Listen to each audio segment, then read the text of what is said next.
I have to ask one question to flip the whole thing. It's this. Vulnerability is defined as uncertainty, risk, and emotional exposure. Can you name one act of courage that you've ever been involved in or that you've ever even witnessed that did not involve uncertainty, risk, and emotional exposure? And it's a loaded question because I know the answer is no, because I've asked it thousands and thousands. I've stood in front of Navy SEALs and Special Forces military personnel and said, give me an example. I want you to try hard to give me an example of courage that didn't require vulnerability. And in 10 years, I've never had a single person be able to come up. I've even had 2 guys come up to me who were in the military that said, we're going to think about it and get with you. They and never I said, got back oh to my you. God, I said, do it. I would love it. Give me an example of courage, even on the field, that doesn't involve vulnerability. Like if you think you're being brave and it doesn't involve risk or uncertainty, you're not being that brave. If It's you too know how safe. if you know how it's going to turn out, it's not courage. And so in that moment, people go, shit. But I want to be brave and I don't want to be vulnerable.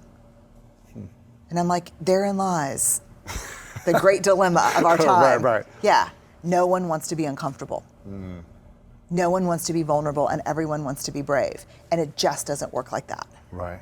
And anytime we try something new, we've got to be uncomfortable. It's vulnerable. Yeah, it's vulnerable. Yeah. I mean, when I ask people what is vulnerability, people would say, initiating sex with my wife, sending my child out the door who thinks he's going to make the first chair in orchestra and knowing he's probably not going to make the orchestra at all, getting fired, starting my own business, saying I love you first in a relationship, trying to get pregnant after my first miscarriage. I mean, like, vulnerability it's uncertainty. It's not knowing, but doing it anyway, because it's the brave thing to do. And so the problem is, I think, that the greatest shame trigger for men is do not be perceived as weak. And in our culture, we believe that vulnerability is weakness. So you don't have to skip too many steps before you go, hey, it's shaming to be vulnerable. And so men do 2 things in the face of shame: pissed off or shut down. Put on a mask. Put on a mask. Yeah.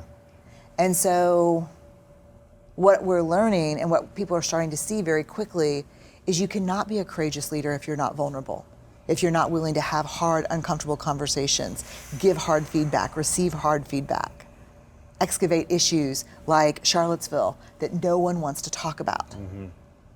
Like discomfort is the great enemy of courage. Like my motto is, we say it here all the time, choose courage over comfort, because you can't have both. And if you think you're being brave and you're super comfortable, you're not being that brave.